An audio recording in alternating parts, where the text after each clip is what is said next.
بسم اللہ الرحمن الرحیم۔ السلام علیکم ورحمۃ اللہ وبرکاتہ۔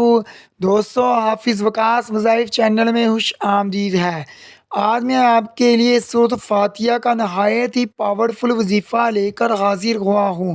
اگر آپ تیل پر سورۃ فاتحہ کو پڑھ کر اپنے ناف پر اس طرح لگا لیتے ہیں جس طرح میں آپ کو بتاؤں گا، یعنی میری وہ بہنیں جن کا حمل نہیں ٹھہر رہا، ان کو کوئی اندرونی بیماری لگی ہوئی ہے جس کی وجہ سے ان کا حمل نہیں ٹھہر رہا، اگر وہ یہ عمل کر لیتی ہیں، سورۃ فاتحہ کو تیل پر پڑھ کر ناف پر لگا لیتی ہیں، تو انشاءاللہ تعالی اس عمل کی برکت کی وجہ سے ضرور اللہ پاک آپ کو اولاد جیسی نعمت سے نوازے گا۔ اگر ابھی تک آپ نے ہمارا چینل سبسکرائب نہیں کیا تو برائے مہربانی سبسکرائب کر لیں۔ آپ نے یہ عمل صرف 30 دن تک لازمی کرنا ہے۔ اگر ہم سورۃ فاتحہ کی فضیلت بیان کریں تو سورۃ فاتحہ اس وجہ سے کہا جاتا ہے کیونکہ اس کا مطلب ہے شروع کرنے والی، کیونکہ قرآن پاک میں سب سے پہلے یہی سورت لکھی گئی، اسی وجہ سے اسے سورۃ فاتحہ کہتے ہیں، اور نماز میں قرات بھی اسی سے شروع ہوتی ہے، اس وجہ سے اس کا نام ام الکتاب بھی ہے۔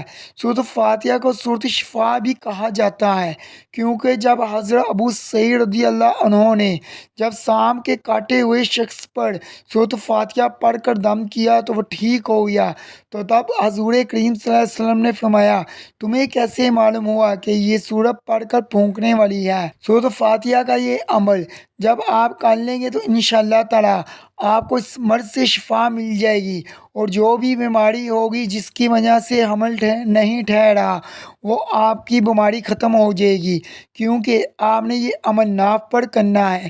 آپ نے یہ عمل رات کو سونے سے پہلے کرنا ہے۔ آپ نے سرسوں کا تیل لینا ہے، اس پر آپ نے 3 دفعہ درود پاک پڑھ لینا ہے۔